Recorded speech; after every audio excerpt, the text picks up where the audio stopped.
Mais donc, le tableau que vous avez sous les yeux, je vous ai envoyé sur le groupe WhatsApp de Gemara, vous allez voir pourquoi la Braïta ne peut aller que selon Beth Shammai et pas selon Beth Hillel.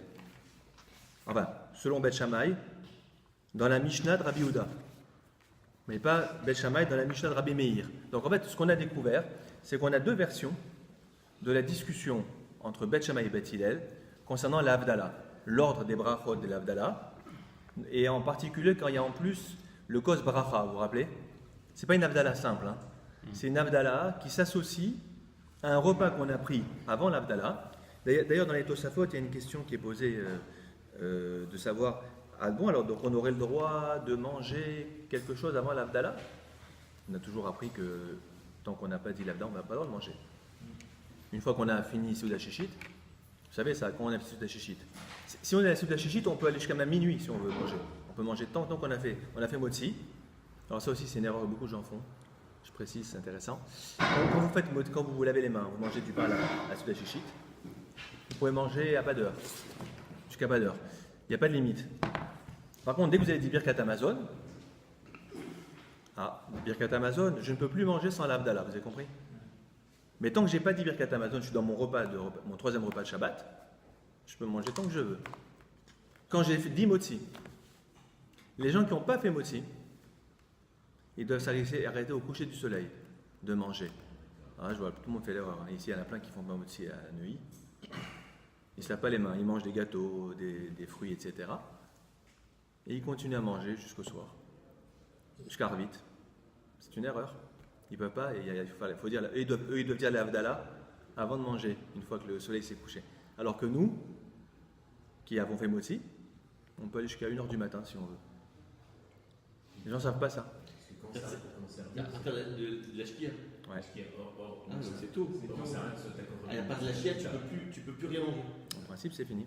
Sauf sinon. En fait, c'est le temps, c'est jusqu'au jusqu'au moment où on peut encore faire la soupe d'Ashishit. Si on dépasse trop, on dit en général la shkia, on rajoute 13 minutes en général. Mais forcément, il faut Le faire ben motzi. hashmash.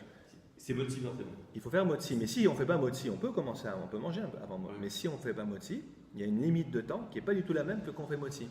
Les gens ne savent pas ça. C'est encore une autre raison de faire motzi, parce qu'il y a déjà la bonne raison de considérer que c'est un repas de Shabbat comme les deux autres. Donc idéalement, il faut faire motzi. Et en plus, si vous faites pas motzi, vous rentrez dans une problématique de savoir si vous pouvez manger. Vous ne pouvez pas manger normalement encore. Les gens, il fait nuit, ils mangent encore. À chaque fois, la Bah, c'est une erreur. C'est C'est une erreur, un jour je l'expliquerai. Bah, c'est une erreur. Quand on fait motzi, peu importe, on peut aller, j'ai dit, aucun problème. Mais tout le monde fait pas motzi. Mais tout le monde, il y en a plein, il y en a plus de 3/4 font pas motzi. Bon, je fais la parenthèse, mais retenez ça. Un jour, je explique. Mais des fois, il vaut mieux pas expliquer aux gens parce que vous savez qu'il y a dans la halakha, il y a des cas où il vaut mieux pas dire aux gens, les laisser dans leur erreur, plutôt que de leur dire quelle est leur erreur et qu'ils continuent à commettre leur erreur. Parce qu'on aggrave leur cas en fait. Oui, mais c'est pas. Oui, vous avez raison. Mais il y a plein de gens, je connais, on a beau dire qu'il faut faire motzi, ils font pas motzi. Alors qu'est-ce qu'il vaut mieux? Il vaut mieux qu'ils continuent à manger après la nuit, alors qu'ils ne devraient pas. Mais s'ils savent qu'il ne faut pas manger, ils mangent quand même. Alors, d'ailleurs, cette règle-là qu'on ne reproche pas à quelqu'un, qu'on ne dit pas à quelqu'un ce qu'il faut faire quand on sait qu'il continuera à faire mal, en plus maintenant en vertu, en connaissant la loi, c'est pas une règle absolue. Hein. Dans tout ce qui est de la Torah, une règle de la Torah, on doit informer. Même si c'est pertinemment qu'il ne le fera pas. Mais donc c'est dans les lois des sages, tout ce qui est des rabbanan. Non, c'est intéressant, il y a des nuances. C'est pas vrai pour tout. Dans les cas des rabbanan, des fois il vaut mieux pas dire. Voilà, vous avez raison avec la pédagogie, mais des fois même avec la pédagogie on sait que ça marche pas. Il y a des trucs qu'on a beau dire, ça rentre pas. Bon, peu importe. Voilà, mais je fais la parenthèse, mais c'est vous, parce qu'on parlait de l'Abdallah, j'en ai profité. Alors regardez, dans le tableau que vous avez sous les yeux, regardez, c'est très clair. Vous avez en fait la Braïta qui donne comme ordre de celui qui a mangé, qui va dire le birkat avec le verre de vin, plus l'Avdallah, samedi soir. L'ordre, c'est Mazon. Oui, vous avez devant vous. Vous avez d'abord Mazon. Mazon, c'est Yaïn, c'est le vin du birkat. Donc on commence par le vin, à Geffen. Ensuite, Borem et Oreesh. Ensuite, Bessamim, les parfums. Et ensuite, l'Avdallah. Ça marche? Bon, regardez, ça forcément, c'est totalement en contradiction avec la Mishnah de Rabbi Meir. Regardez l'ordre, que ce soit Beth Hillel ou Beth Shammai, Ça ne rentre ni dans l'un ni dans l'autre. Regardez, vous avez la première colonne. Aucun rapport. Les deux, ils commencent par le nerf, la bougie. Alors que la braïta, elle commence par le vin. Donc, aucun rapport. Bon, par contre, l'Avdallah à la fin, tout le monde est d'accord.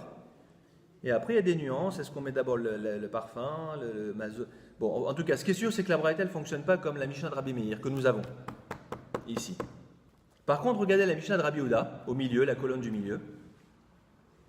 Vous avez exactement Bet Shammai qui se retrouve dans la braïta. Vous voyez, Bet Shammai, c'est ça. Regardez, ça c'est Bet Shammai en bas, et ça c'est Bet Hillel en haut. Ben, Bet Shammai, l'ordre qui est donné dans la Mishnah de Rabbi Meir aux 4 brachot est identique à la braïta. Donc c'est bien Bet Shammai, l'auteur de la braïta. Et pas Bet Hillel, puisque Bet Hillel dans Rabbi Yehuda, il met Bessamim avant le nerf. Les parfums avant la bougie. Alors que la braïta, il met d'abord la bougie après les parfums. Donc on voit d'ici que l'auteur de la braïta, c'est Bet Shammai. C'est clair, avec ça c'est clair. Et d'où question, parce que c'est ça le point de départ, hein, comment se fait-il que pour le kidouche, Bet Shammai dit qu'on bénit d'abord le jour et après le vin, c'est-à-dire ce soir d'après Bet Shammai, quand vous rentrez chez vous, vous dites d'abord Mekadesh à Shabbat, après Boré Pe Geffen et vous buvez. L'inverse. Parce que pour lui, l'essentiel, c'est pas le vin, c'est de sanctifier le jour du Shabbat. Ah, mais alors, pourquoi pour l'Avdallah, tu commences par le vin avant l'Avdallah? Dis d'abord l'Avdallah. Vous avez Avdallah égale Kiddush. Et le vin du vendredi soir ou le vin du samedi soir, c'est un prétexte pour proclamer l'entrée du Shabbat ou proclamer la sortie de Shabbat. Donc pourquoi à l'entrée, tu mets le vin après le jour, alors qu'à la sortie, tu mets le vin avant le jour, l'Avdallah, la semaine qui revient? Vous avez compris la question? Comment on a répondu? C'est pour allonger le Shabbat.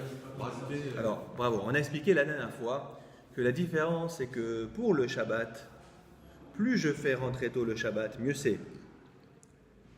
Donc, quand je dis le Kiddush Mekadesh à Shabbat avant Geffen, je fais rentrer le Shabbat quelque part.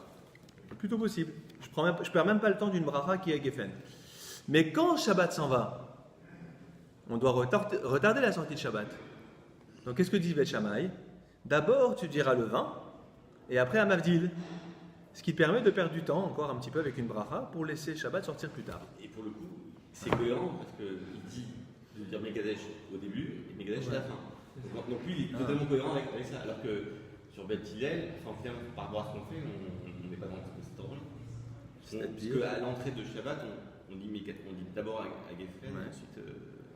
Alors que Bet Hillel. Alors que Bet Shammai, il dit toujours. Non, mais Bet Shammai, il dit on sanctifie d'abord le jour. Ouais. Pour l'entrée.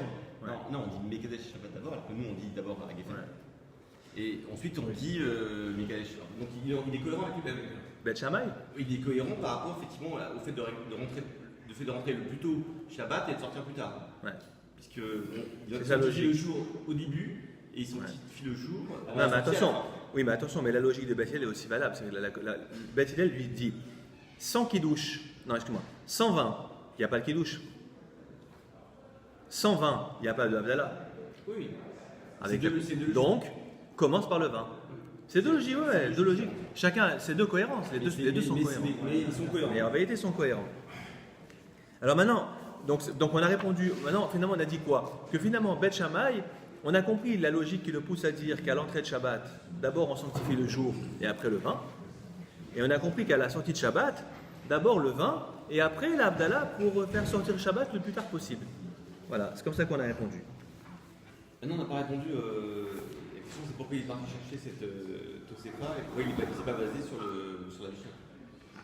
Non, alors déjà, le problème de la Mishnah, oui, ça c'est vrai. On avait une problématique à laquelle effectivement on n'a pas répondu, c'est que pourquoi est-ce qu'on attaque Bet Shammai à partir d'une braïta dont on a réussi à démontrer que c'était lui l'auteur? C'est vraiment Shra. Je me grattais l'oreille ici, je fais comme ça. Tu attaques Bet Shammai à partir d'une braïta où il met le vin avant l'Avdallah, alors que normalement le Kiddush lui dit d'abord Kiddush après Geffen. Donc on attaque, alors qu'il suffisait d'attaquer Bet Shammai à partir de notre Mishnah, ici, la Mishnah selon Rabbi Meir. Parce que dans notre Mishnah, on voit bien qu'il met Mazon. Alors regardez, 1, 2, 3, 4. Il y a d'abord Ner, il y a Ner, la bougie, Mazon, le vin, Bessamim, les parfums, et Avdala à la fin. Donc la Mishnah, notre Mishnah où il y a Bet Shammai, c'est déjà un problème pour Bet Shammai, puisqu'on voit bien que dans la Mishnah, ici, on pourrait aller chercher une braïta, chercher loin, ce qu'on a à côté. On n'a pas répondu à ça. Comment? Non, il doit y avoir, j'ai pas, faut regarder. Je suis sûr que ces questions sont posées dans les Charonim ou peut-être voire même dans les Rishonim.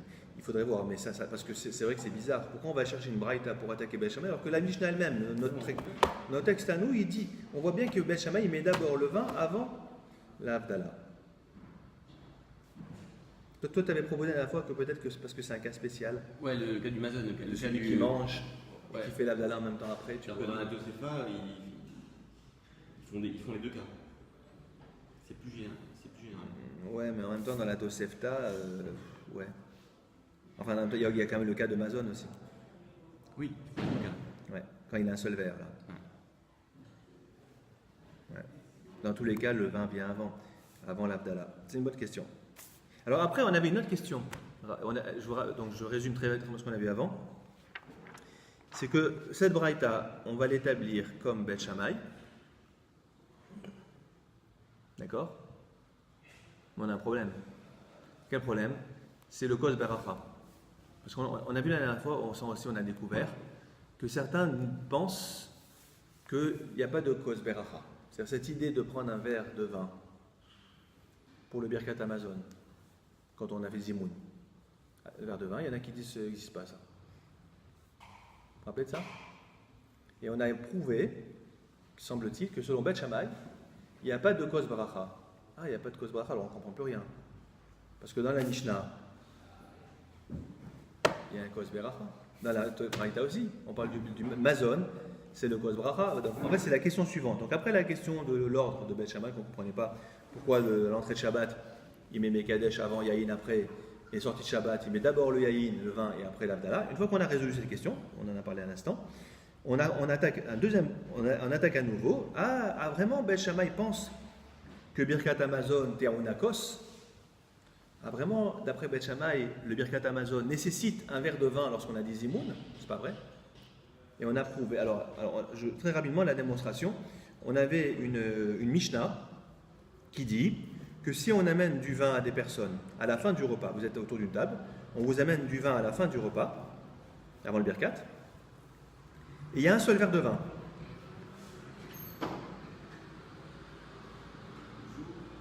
Donc il y a un seul verre de vin.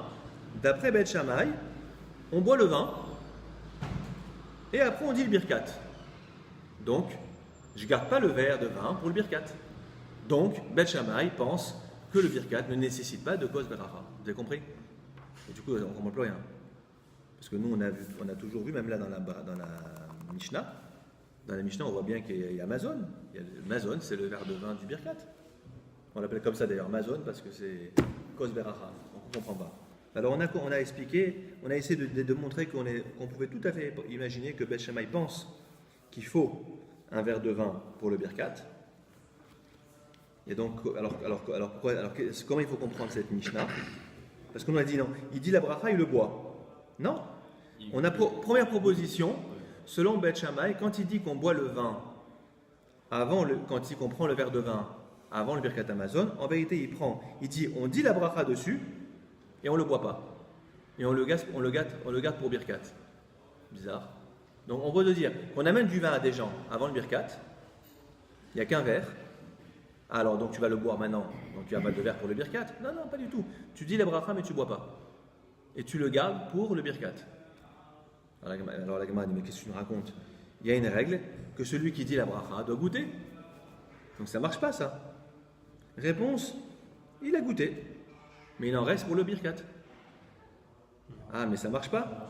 Parce qu'une fois qu'il a goûté Pégamo, une fois qu'il est plus plein le verre, j'ai goûté, il n'est plus valable pour le Kiddush, ni pour l'Abdallah, d'ailleurs, c'est Rashi rapport. Donc c'est pas possible. Ah non, tu sais comment il a goûté? Avec le doigt. Ça s'appelle le pégame, c'est quand je goûte avec les lèvres, avec la bouche. Je bois normalement, dans la bouche, j'avale. Là, j'ai pégamo. Mais si juste je trempe le doigt, pas de problème. Ah, mais alors là, c'est la suite. Regardez, voilà la suite. On va reprendre à partir de Vea Marmor, Kosh el Beracha Tsarir Shiaour. Allez, prenez la Gemara. Alors, c'est dans. Je donne la page, comme ça, là, on reprend. Maintenant, on retourne au texte, on a vraiment en résumé là. Donc, on va reprendre à partir de. Donc, c'est page 229 dans le Tenzals. On va prendre à partir de Vea Marmor. Deuxième ligne à la fin. C'est écrit Vea Marmor. Vous l'avez, tout le monde? C'est bon, Stéphane, tu l'as? Tu avais dit aussi que ça pouvait, je sais pas si c'était Rachid, qu'il pouvait prendre du vin, ça débordait, il pouvait prendre une goutte de vin aussi. C'est possible qu'il ne trempe pas dans le verre, mais que ce soit du vin qui déborde éventuellement, ouais, tout à fait. Mais là, on imagine qu'il a pris avec le doigt. Alors maintenant, regardez. Donc tout ce qu'on est en train de faire, c'est d'essayer de démontrer que rien ne nous empêche de penser que Beth Shammai dit qu'il faut un verre de vin pour le birkat, parce que sinon ça nous bloque pour ce qu'on a vu avant. Donc maintenant on dit, finalement il n'a pas goûté avec les lèvres, il a pris avec le doigt, et c'est pas considéré comme pagoum. Le verre de vin est encore considéré comme valable pour le kiddush ou l'abdallah. D'accord? Parce qu'il y a trois, Rashi rapporte au nom de la Gemara Arve Psahim, le chapitre Arve Psahim, que ce soit le verre de vin du birkat, ou que ce soit le verre du kiddush, ou que ce soit le verre de l'abdallah, il ne faut pas qu'il soit pagoum. Pagoum, c'est quoi? C'est quelqu'un a goûté avant et vous dit la bracha dessus. On n'a pas le droit. Que ce soit plein et intact. D'accord? On entend l'appréhension au passage. Alors regardez. Donc maintenant on est arrivé là.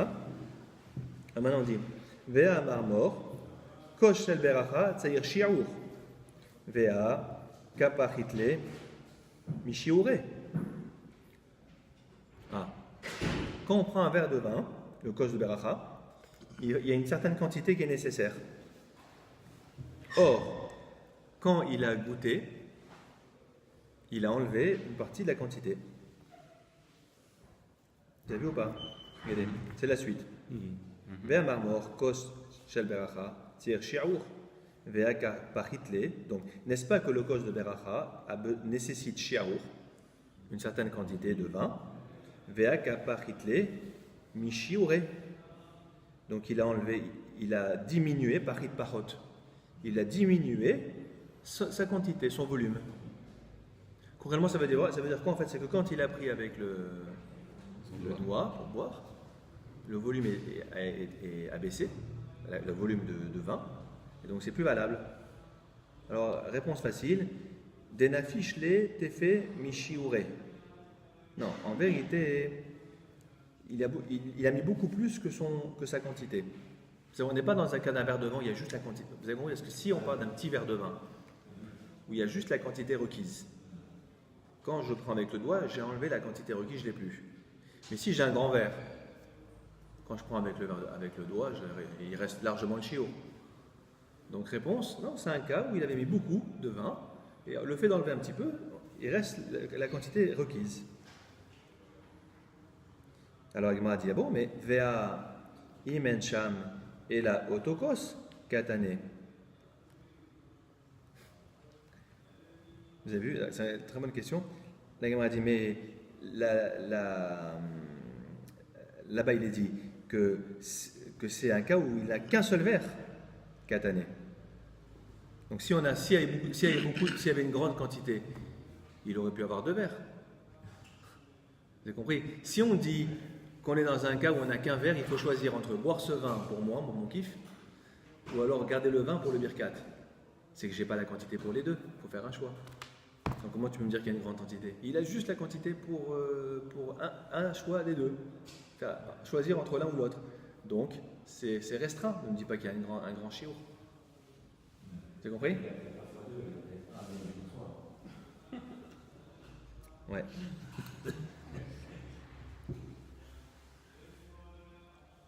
Alors voilà, c'est ce que tu as dit, bravo.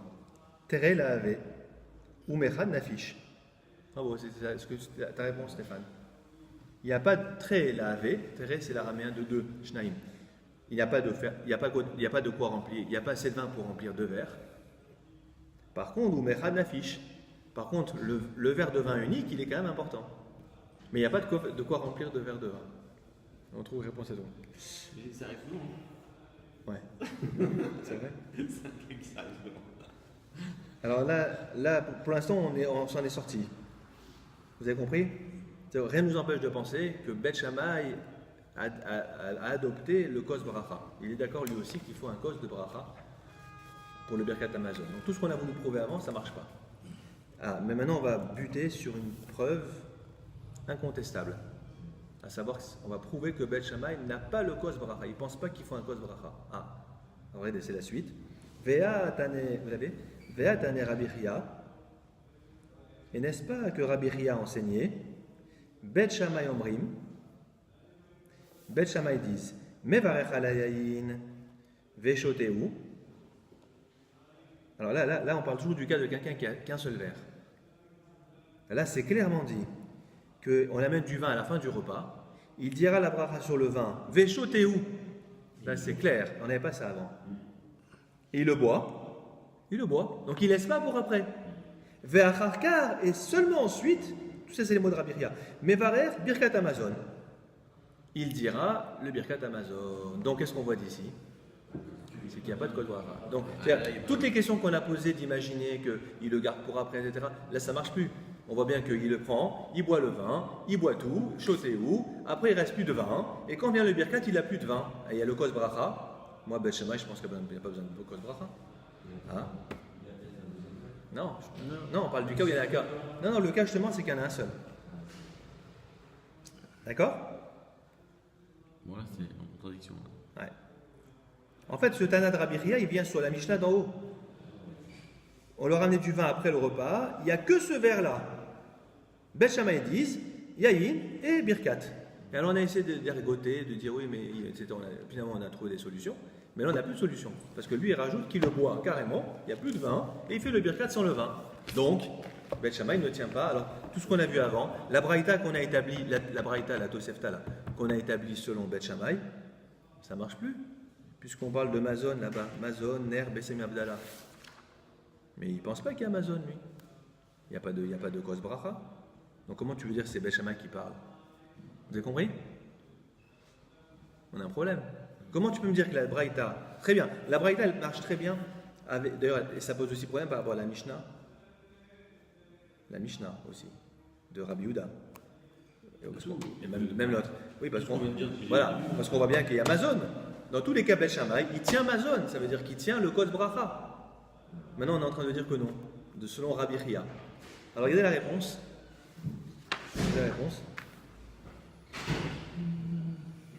Et là, Tere Tanae Ve'aliba de Beth Shammai. En vérité, il y a 2 Tanaïm selon Beth Shammai. Je vous explique. C'est-à-dire que ça fait l'objet d'une discussion entre des Tanaïm, entre des maîtres de la Mishnah. Il y a une discussion concernant le fait de savoir est-ce que Beth Shammai tient le Kos Bracha ou pas. Rabbi Chia, par exemple. Rabbi Chia, lui, il tient que Beth Shammai ne tient pas le Kos Bracha. On vient de le voir. Vous avez compris ou pas? C'est Rabbi Chia, pour lui, Beth Shammai, le Birkat Amazon ne nécessite pas de Kos. Et le Tana de la Mishnah de Rabbi Yehuda, il pense qu'il faut un Kos. Une discussion. Voilà. Je ne sais pas. Ça marche? Mais la discussion, c'est en contradiction avec ce qu'on vient de voir. Donc c'est-à-dire qu'il y a une incohérence. Pourquoi? Parce que si effectivement. Il n'y a pas d'incohérence. Non, pour Rabbi Chia, il suffit de dire que la Braïta qui est anonyme, c'est pas Beth Shammai. Tu comprends? D'accord, mais sauf qu'on a une Mishnah aussi. Et notre Mishnah, où il dit Mazon, ça contredit à la fois. Non, ça veut dire que pour lui, il n'y a même pas. Tu effaces ces lignes de la Mishnah. Oui, c'est ça, mais donc c'est. Mais ça que. Pour lui, tu effaces ces lignes de la Mishnah. Il efface beaucoup de choses, quoi. Ah ouais, bien sûr. C'est en contradiction avec beaucoup de choses. Totalement. Faut pas oublier qu'on est dans l'oralité. Toujours on a listé la Mishnah écrite et tout, mais faites attention les amis, c'est de l'oral tout ça, c'est une discussion orale. Moi je pense que Beth Shammai pense ça, moi je pense que non, est-ce qu'il tient vraiment? Nous, c'est écrit maintenant. Mais tout ça, c'est oral. Vous avez compris? Donc, c'est des traditions qui étaient différentes. Et du coup, il n'y a pas d'argumentaire. C'est où il y en a un qui dit blanc et l'autre qui dit noir. On ne sait pas. Ouais. Exactement. C'est pas justifié. C'est bizarre. Hein? C'est un procès verbal. Ouais, c'est ça. Cela dit, c'est vrai que quand on a abordé le Kos Bracha là, à la fin du chapitre précédent, vous vous rappelez, chapitre 7, c'est vrai qu'on n'a jamais, on n'a jamais vu qu'il y avait un avis. Oui. On n'a jamais vu que. C'est ça, c'est qu'en plus ça remet en cause la Mishnah d'avant. Enfin, c'était plutôt. C'est pas la Mishnah. Enfin, C'est tous les braïdotes qu'on a vus ou les enseignements des maîtres sur tout ce que nécessite le Kos Bracha, etc. Mais il n'y avait pas de remise en cause en tout cas. Non, on discutait combien Ils de n'ont jamais dit que Ben Shammai C'est ça. n'était pas d'accord. Non, on découvre. On découvre. Ouais. Bizarre, hein? Ouais. Voilà. En tout cas, on résout le problème comme ça. Et ça s'arrête là ou... Ça s'arrête là. Ça Ça s'arrête là. Par contre, vous allez voir que... Enfin, non, c'est pas ici. Enfin, finalement, ce qui est très important pour nous, c'est que nous, dans notre vie quotidienne, dans notre pratique quotidienne, c'est que finalement, on a retenu l'opinion de Beth Hillel selon Rabbi Yehuda, pas Rabbi Meir. Quand vous dites l'Avdala, vous, chez vous, comment vous faites? En fait, vous mettez d'abord le ner. Non, vous mettez d'abord Bessamim et après le ner. Vous me suivez-moi. Comment vous dites l'Avdala? Vous commencez par le vin, les parfums. C'est facile à retenir, le vin, les parfum, les yeux, la bougie et Amavzil, la tête. Donc c'est Beth Hillel selon Rabbi Yehuda. Mais ce qui est intéressant, c'est ce qu'on fait nous. C'est pas notre Mishnah d'ici. Parce que notre Mishnah d'ici, elle dit que Beth Hillel, il met Bessam, il met en bougie en premier, la bougie en premier, donc aucun rapport. Les parfums, bon ça marche. Mais il met la bougie en premier, lui, Beth Hillel, dans la Mishnah chez nous. Personne ne fait la bracha sur la bougie, le samedi soir d'abord sur la bougie, elle ne vient pas en premier.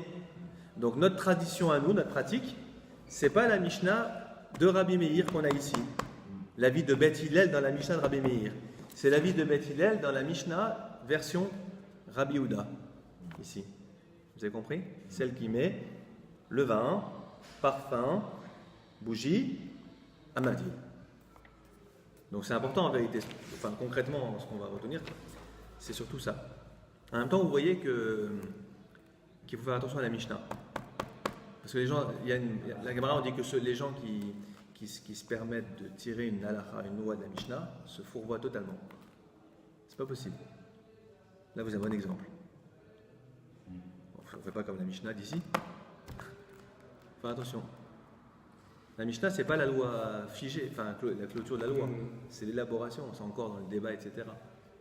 Et des fois, c'est même pas la version de la Mishnah qui est retenue. C'est la version de Rabbi Yehuda qu'on n'a même pas ici, qui n'est pas notre version à nous, qu'on a découvert au détour de toute cette discussion. Après, c'est la Tosefta, qu'on a attaqué Beth Shammai, etc. Tout un détour. Ça marche? Pourquoi on ne tranche pas par rapport à la majorité dans ce cas-là? Pourquoi on ne dirait pas finalement entre ceux qui pensent que c'est comme ci ou que c'est comme ça, finalement on dit la majorité c'est ça Par rapport à quoi? Aux deux. Par rapport à Beth Shammai, à Beth Hillel, pourquoi il n'y a pas cette discussion et on dit bah ouais, finalement la majorité pense que. On voit ta question. C'est-à-dire? Au final, il y a une discussion, il y a des avis controversés. Non, mais on a vu déjà que finalement. Non, on a vu qu'après 2 ans de flottement, c'est-à-dire que pendant 2 ans, on n'avait pas tranché entre Beth Shammai et Beth Hillel, et qu'après 2 ans, il y a une voix divine qui a dit la loi est comme Beth Hillel. Ouais. Tu vois ce que je veux dire? Oui. C'est tout? Ok? Alors, on va avancer. On va sauter un passage, parce que c'est pas qu'il n'est pas intéressant, mais c'est par rapport à problème d'impureté, qui sont moins concrets pour nous aujourd'hui. Parce que l'histoire là de savoir si on se lave les mains d'abord, avant de verser le verre, le vin, c'est une des discussions, une des premières. C'est une question qui est liée au problème d'impureté. En fait. Entre Beth Hillel et Beth Shammai. D'accord? Donc en substance, celui qui dit que d'abord on se lave les mains et après on verse le verre, c'est qu'il a peur que si on verse le vin au début, si jamais il y avait de l'humidité sur le verre et que mes mains, je ne les ai pas lavées, donc elles sont impures, elles vont rendre impur le verre de vin. Très compliqué. En fait, c'est un problème de savoir, si je ne fais pas Netila avant de prendre mon verre de vin, je risque de rendre impur mon verre, à cause de mes mains impures. C'est ce que craint Beth Shammai. Donc c'est un peu technique, c'est compliqué. En fait, il y a deux sujets. Il y a ce sujet-là, et l'autre sujet, aussi qu'il y a des problèmes d'impureté, je vais vous dire, c'est l'histoire de s'essuyer avec le napperon, vous vous rappelez? Ouais. Est-ce qu'on doit d'abord s'essuyer et après, est-ce qu'on peut poser après sur la table le napperon, etc. Donc là aussi, on va sauter un petit peu. En fait, je vous explique où je vais vous amener. On va reprendre à partir de l'histoire de balayer la maison et se laver les mains après ou avant. Vous vous rappelez, je vous rappelle juste la discussion. C'est une discussion entre Beth Shammai et Beth Hillel qui est la suivante. Beth Shammai disent, on balaye la maison et après on se lave les mains. À la fin du repas, on parle. Hein. Et Beth Hillel disent, d'abord on se lave les mains et après on balaye la maison. De quoi s'agit-il? Qu'est-ce qu'on balaye en fait? C'est soit l'endroit où on a mangé par terre. Si on a mangé par terre, on balaye. Alors, est-ce qu'on doit d'abord balayer l'endroit où on a mangé et après on se lave les mains? Ou d'abord on se lave les mains et on balaye après? Vous ne comprenez pas pourquoi, je vais vous expliquer. Ou alors, même la table. S'ils étaient assis autour d'une table, est-ce qu'on nettoie la table des restes de nourriture dispersés dessus, d'abord, et après on se lave les mains? Ou alors, d'abord on se lave les mains, et après on balaye la table. De quel lavage des mains on parle ici? Vous avez compris? Bravo. Maïm acharonim. Les ablutions finales, pas le netilad avant le pain. On a fini le repas, on se lave les mains à Maïm acharonim. Et la question est de savoir, est-ce que d'abord je me lave les mains et après je balaye le sol si j'ai mangé par terre, ou alors la table, ou l'inverse, d'abord je balaye et après je me lave les mains. Ça veut dire quelle est l'importance? On craint que l'eau avec laquelle je me lave, elle tombe sur la nourriture et la dégrade. Ce que je n'ai pas le droit de faire. C'est ça la discussion. Est-ce qu'on craint ça ou pas? Compris? Alors pourquoi c'est intéressant ça? Parce que bon, aujourd'hui c'est pas tellement. Quand on se lave les mains, d'abord ça passe forcément sur la table et puis on fait attention, etc. Mais cela dit, c'est intéressant conceptuellement par rapport à la question du rapport à la nourriture et de ne pas gaspiller, de ne pas gâcher la nourriture. C'est ça qui est intéressant. On fait attention à ça, quoi. À tel point qu'à l'époque où on mangeait comme ça, où on ne faisait pas trop attention quand on versait l'eau, de faire attention de ne pas abîmer la nourriture au passage. Vous avez compris? On va juste faire ce passage. Donc c'est pas, je vais vous donner la référence. Donc dans celle-ci là, Stéphane. Donc c'est Nun Bet Amoud Bet, page 104. Il faut descendre jusqu'à la première ligne élargie. Tanoura Bet Shammai Omrim Mechabedin. Vous l'avez? Alors vous dans le Stemzas, donc j'ai sauté un petit peu tout ce qui était problème d'impureté, je n'ai pas voulu vous... Voilà, c'est la page 230 en bas, il y a écrit un bet, il y a un petit paragraphe qui commence par bet tout en bas. 230. C'est pas le même, c'est pas la version. Non. Attendez, je vais vous montrer où c'est. Non, on est juste avant. Voilà.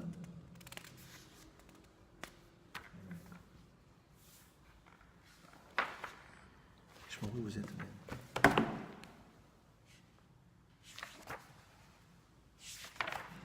Vous n'êtes pas du tout la page. Attendez. Non, vous êtes trop loin. Vous êtes trop loin en fait. En fait, vous êtes dans le. Ah non, c'est moi qui vais dans la mauvaise direction. Voilà. Donc nous on est ici. Voilà. C'est où vous étiez, non? Mechabedin, voilà. Regardez, on le lit ensemble. Ouais. Donc Bet Shammai Mechabedin. Tanur Abanan, vous avez Tanur Abanan? Ouais. Bet Shammai Omrim. Donc la Braïta, ce qui est intéressant, c'est qu'elle va nous donner la raison de la discussion qu'on ne connaît pas dans la Mishnah. La Mishnah se contente de dire, un dit qu'on se lave d'abord les mains et après on balaye la maison, et l'autre dit d'abord on balaye la maison, on se lave les mains. C'est quoi là? On ne sait pas de quoi on parle. La Braïta, elle va éclairer de quoi on parle. Regardez. Bet Shammai Omrim. Bet Shammai dit, c'est une Tosefta. Bet Shammai Omrim. Je vous envoie la dernière fois la Tosefta. Mechabedin et Abaït, l'auteur. On balaye, Mechabelin, c'est on balaye la maison, on nettoie le sol en fait, ou la table si on mange sur une table, ou le sol des restes d'aliments qui se trouvent, et tabaït, ve'acharkar notlin ayadaim. Et après, on se lave les mains. Sheim, donc ça c'est Bet Shammai. Pourquoi? Donc selon lui, d'abord on nettoie, et après on fait Maïm Acharonim. Pourquoi? Sheim ata omer. Parce que si tu dis que notlin ayadaim techila, qu'on se lave d'abord les mains, nimtsa ata mafsid et aochalin, il va se trouver que tu vas perdre, dans le sens d'abîmer, de dégrader, et aochalin, les aliments. Sous-entendu, l'eau elle va tomber dessus et ça devient plus mangeable. C'est du baltachrit, comme on dit aujourd'hui, du gaspillage. Un bisayon, un manque de respect pour la nourriture. Vous avez compris? Ça c'est l'opinion de. Donc l'idée, comme dit Rashi, c'est que le maïm acharonim, l'eau des ablutions finales, va éclabousser la nourriture et va les rendre nimassim et répugnants. Vous ne pourrez plus les manger. C'est bon? Ok. Il y a une correction chez nous, il y a un Aleph. Je pense que vous, chez Stana, c'est déjà corrigé. Et à Ochalin. Voilà.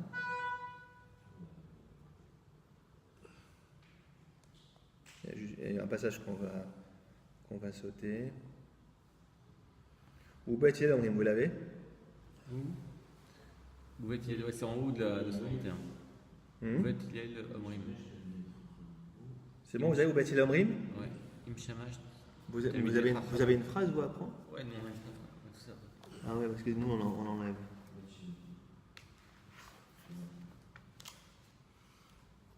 D'accord. Ouais, nous toute cette phrase elle s'en va, c'est pas grave. Est-ce qu'elle apporte rien de plus? Regardez, vous voyez, la phrase qui est en plus c'est Mishum Pirourin. Pirourin c'est à cause des morceaux de pain. Oui. Des morceaux qu'on va asperger avec de l'eau et qui vont devenir des répugnants. Vous avez compris qu'on ne pourra plus manger. Vous avez compris? Donc elle en rajoute. Ou Bet il Omrim et Bet il disent. Vous avez c'est bon? Ou Bet il Omrim Bet il disent.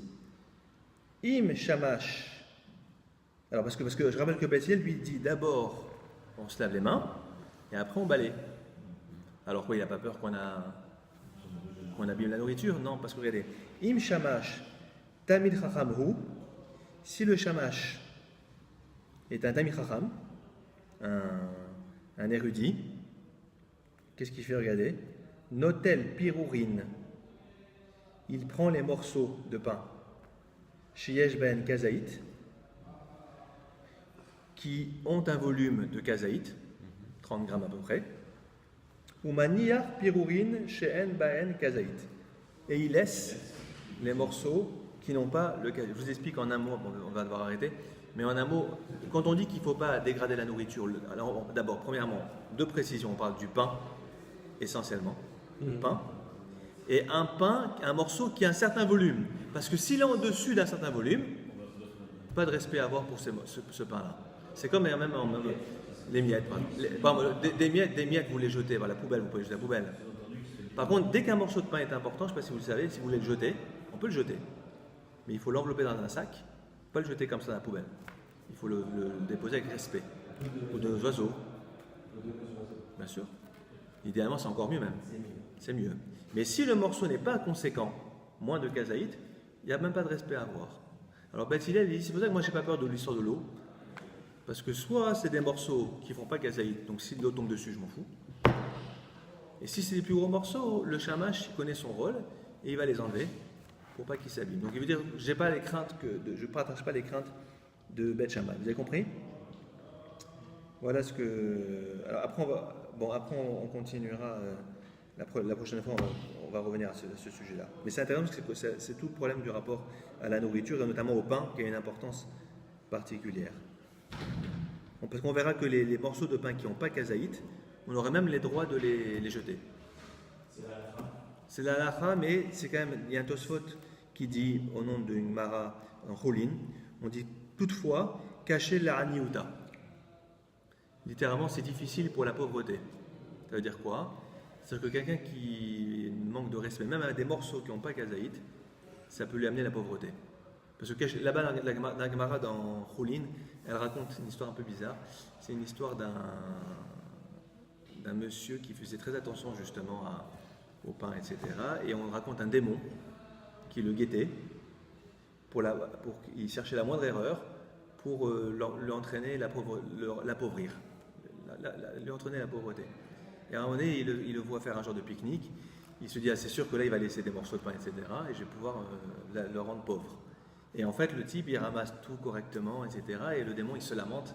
Finalement, il m'a eu encore une fois et j'ai pas réussi. C'est une histoire un peu bizarre. Mais là-bas, l'histoire, c'est pour montrer que celui qui ne respecte pas la nourriture, ça lui amène le contraire de la bracha. C'est intéressant au niveau de rapport à la nourriture et à ce que Dieu nous donne. On va arrêter là.